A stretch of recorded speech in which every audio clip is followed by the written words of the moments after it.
Movie ఎలా అనిపించింది అన్న? విశ్వక్సేన్ అన్న విశ్వరూపం చూపించాడు. ఒక్క మాట చెప్పాలంటే 6 సంవత్సరాల నుంచి తీశారంట మూవీ. మరి ఎందుకు అంత టైం పట్టిందో తెలియదు, కానీ సినిమా చూసిన తర్వాత తెలిసింది 6 సంవత్సరాలు కాదు 10 సంవత్సరాలైనా కానీ ఇలాంటి సినిమా తీయలేడు అనిపించింది. ఎందుకంటే నిజంగా ఒక 3 క్యారెక్టర్లు నడుస్తూ ఉంటాయి అన్న. 3 క్యారెక్టర్లు కూడా హైలైట్.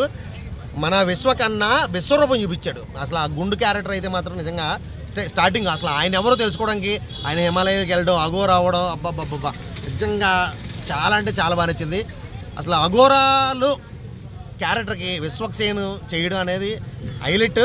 దట్టు ఆయన అందులో మ్యాచ్ అవి నిజంగా పర్ఫెక్ట్గా ఎవరితో మాట్లాడకుండా ఎవరిని టచ్ చేయకుండా అదొక సినిమా చూడాలన్న. హాలీవుడ్ మూవీ అంటున్నారు, అలా ఉందా? ఆ రేంజ్ లో ఉందా ఏదన్నా? హాలీవుడ్ మూవీ రేంజ్ లో ఉందా? నిజంగా వరల్డ్ వైడ్ రిలీజ్ అంటే ఎందుకు వరల్డ్ వైడ్ రిలీజ్ చేయండి అనుకున్నా కానీ ఈ సినిమా చూసిన తర్వాత తప్పేలేదన్న. ఇలాంటి సినిమా వరల్డ్ వైడ్ రిలీజ్ చేయాలి, తెలుగు ఖ్యాతిని ప్రపంచం మొత్తానికి చాటి చెప్పాలనుకున్నారు. ఖచ్చితంగా సూపర్ హిట్. ఇక్కడే కాదు వరల్డ్ వైడ్ కూడా సూపర్ హిట్ అవుతుంది. ఇట్లాంటి సినిమాలు ఎందుకు పాన్ ఇండియా రేంజ్ లో రిలీజ్ చేయట్లేదు? అనేది వరల్డ్ వైడ్ సినిమా కదన్నా, మొత్తం ప్రపంచం మొత్తం రిలీజ్ చేస్తున్నారు అన్నారు కదా. మొత్తం ప్రపంచం మొత్తం రిలీజ్ అయింది చేస్తున్నారు అన్నారు. నేనైతే సినిమా చూసా, నాకైతే సినిమా అయితే మాత్రం పిచ్చి పిచ్చిగా నచ్చింది.